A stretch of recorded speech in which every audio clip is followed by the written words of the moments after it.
essa afirmação vinda de fora para dentro e não dita a partir de países ou a partir desses países é muito eloquente desse déficit de representatividade e, portanto, de legitimidade e com sérios prejuízos à eficácia dessas instituições gestadas ainda no pós-guerra. E o passar do tempo não resolve esse déficit, ao contrário, apenas o torna mais agudo e mais evidente. E a crise financeira e econômica, começando como financeira e se tornando uma séria crise econômica internacional, acentuou de forma considerável o papel das grandes economias emergentes no cenário internacional. As economias emergentes, China e Índia, atravessaram a crise, como sabem os senhores, de forma um pouco mais confortável. Rússia sofreu muito, especialmente num primeiro momento, em decorrência da retirada de investimentos.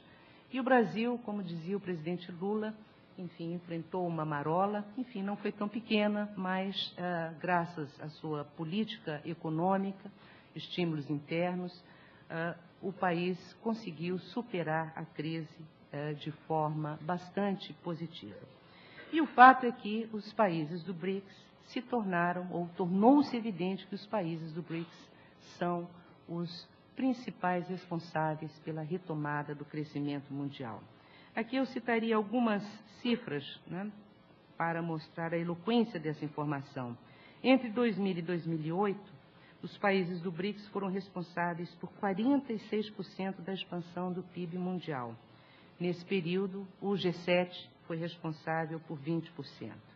E, segundo previsões do FMI, os BRICS, entre 2008 e 2014, serão responsáveis por 61% do PIB mundial, quando a participação do G7, que entre 2000 e 2008 foi de 20%, cairá para 13%. Isso, portanto, é uma demonstração eloquente da importância dos países do BRICS e de outras economias emergentes na retomada do crescimento mundial.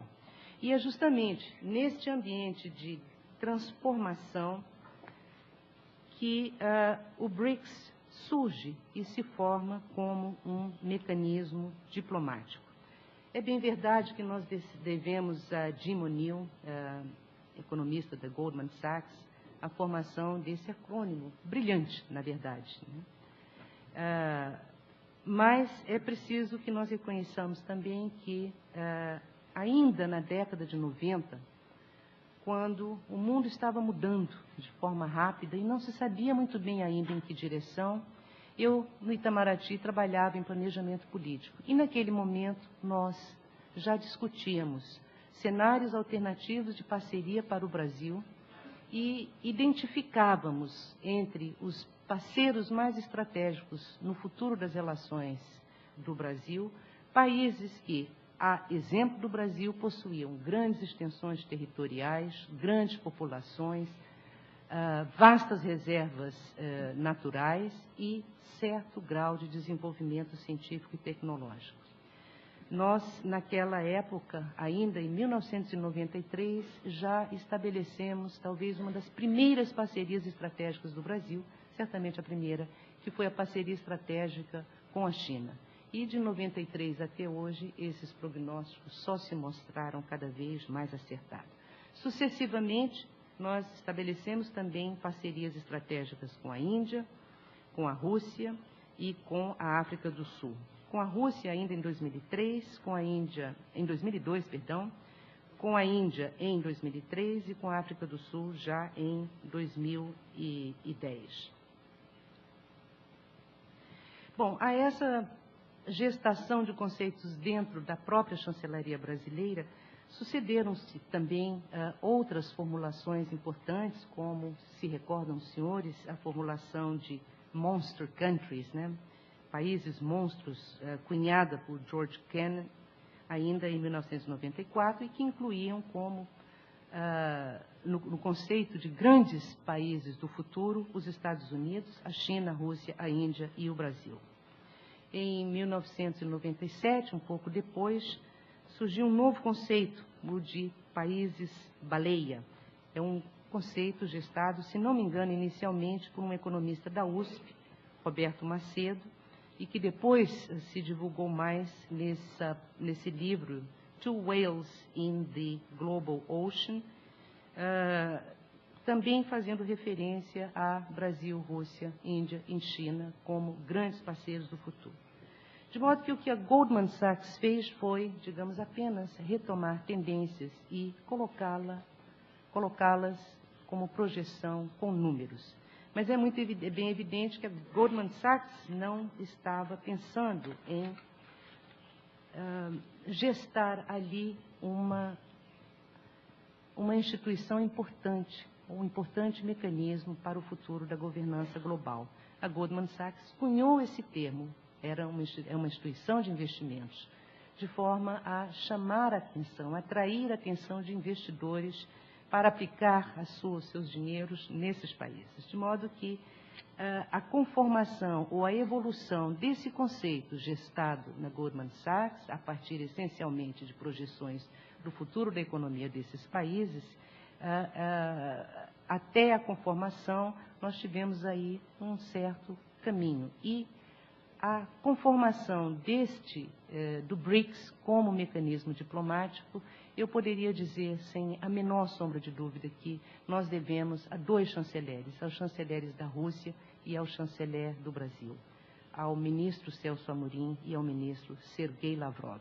Começaram a conceber esse mecanismo de forma ainda muito tímida, né, através de almoços organizados em Nova York, à margem da Assembleia Geral das Nações Unidas.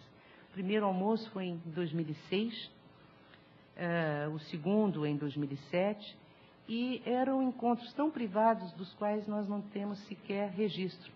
Andei procurando os relatos desses primeiros encontros e não havia. Não existia porque eram apenas conversas bastante informais, tanto em 2006 como em 2007. E devo dizer aqui que para China e Índia era um pouco difícil de entender, né, o que se queria, né? Até porque há um mecanismo, o BRIC, que congrega China, Rússia e Índia, e que se reúne já há algum tempo, regularmente, em torno da sua agenda própria. É uma agenda de interesse desses países, muito centrada em combate ao terrorismo, em problemas migratórios, em pirataria, e aí pirataria mesmo, e não pirataria falsificação. Enfim, uma agenda própria desses países. E era difícil para a Índia entender, ou para a China, sobretudo, o que Rússia e Brasil queriam. Queriam incorporar o Brasil ao BRICS. A Índia, por sua vez, pensava, mas nós temos o IBAS, o que se quer? Queremos alterar o IBAS, incorporar Rússia e China, enfim, não havia muita clareza ainda por parte desses países. E foi justamente através do papel muito importante, tanto de Celso Amorim quanto de Sergei Lavrov, que se evoluiu para a organização, em 2008, em Ekaterimburgo, da primeira reunião formal dos chanceleres. E já a declaração conjunta desse primeiro encontro que se realizou em Ekaterimburgo, em 16 de maio de 2008, se formou uma primeira base mínima de consenso entre os países, né? E, na área política, esses consensos giravam muito em torno do compromisso com o fortalecimento da diplomacia multilateral, com o desarmamento e a não proliferação, com a coordenação para o combate ao terrorismo e a condenação ao terrorismo, mudança do clima era um tema também muito importante e ainda é, né, a promoção do desenvolvimento sustentável e o cumprimento das metas do milênio. Agora, um pouco para ilustrar o papel que o BRICS veio a ter no futuro e poderá vir a ter ainda